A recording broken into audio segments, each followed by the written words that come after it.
Parashat Bereshit, 17th October 2025.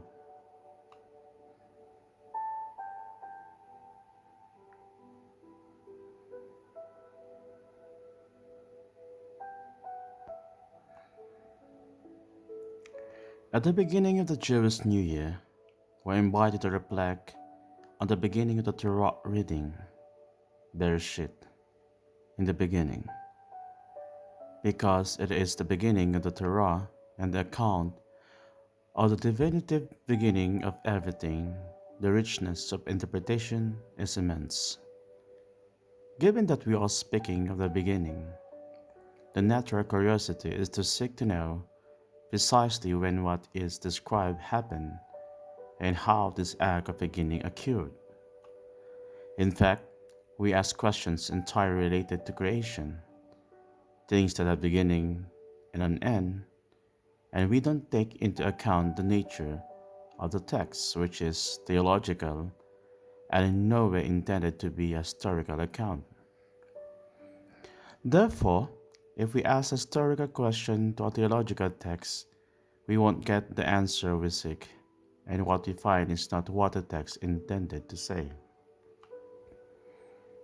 The Bible teaches us that the Jewish people were formed among other peoples when each had its own God. We could say that each God has its people, and each people had its own God. Therefore, the Torah begins by making an absolute statement, breaking with the entire worldview of the time. There is not one God for each people, but a unique God. From its very first word, the Torah teaches the uniqueness of God as the unique creator for all that exists. Rashi opened his commentary on the Torah with the word Bereshit, explaining the foundation of the creation account. The Torah does not intend to tell the story of how and when everything was created, as was the case among other peoples and other gods. Rather, the Torah aims to teach that no matter how or when everything that exists is the creation of the one God will reveal himself and choose the people of Israel. Rashi comments, Rabbi Isaac said, the Torah should have commenced with the verse, this month shall be unto you the first of the months, Exodus 12 verse 1, which is the first commandment given to Israel. What is the reason then that is commenced with the account of the creation? Because of the thought expressed in the text. He declared to his people the strength of his works, Psalm 111 verse 6, so that he might give them the heritage of the nations. Should the peoples of the world say to Israel, you are robbers because you took by force the lands of 7 nations of Canaan, Israel may reply to them, all the earth belongs to the Holy One. Blessed be He created it and gave it to the whom He pleased. When He willed, He gave it to them, and when He willed, He took it from them and gave it to us. Thus the gift of Torah to Israel is taught by the Torah itself. From the very beginning that the God who chose Israel and made a covenant with them is the God of all and everything. Israel is not inventing a God for itself alone, but Israel's commandments and calling affirm the existence of the God of all. There is no other God. And further, on in the text it says, the beginning God created.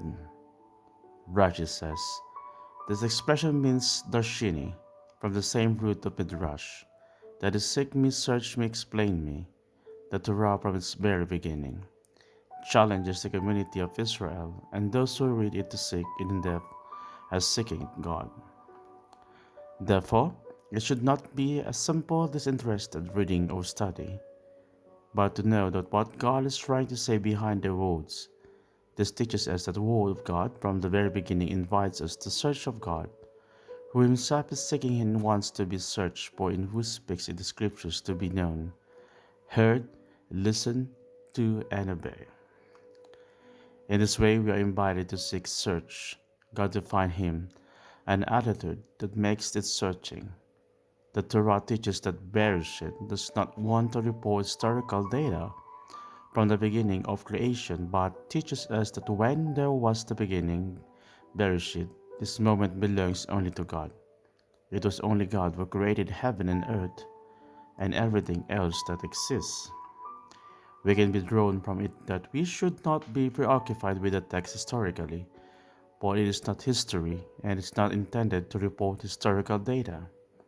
Rather, the Torah invites us to seek God Derash in all dimensions as the absolute God of creation, and there are no other gods.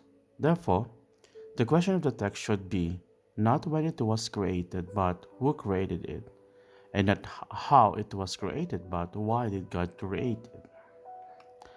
Dear friends, may the Bereshit of this year bring blessings to Israel in all humanity, can learn from the Parashat Bereshit among many others. Brother Elio Pacero, and yes.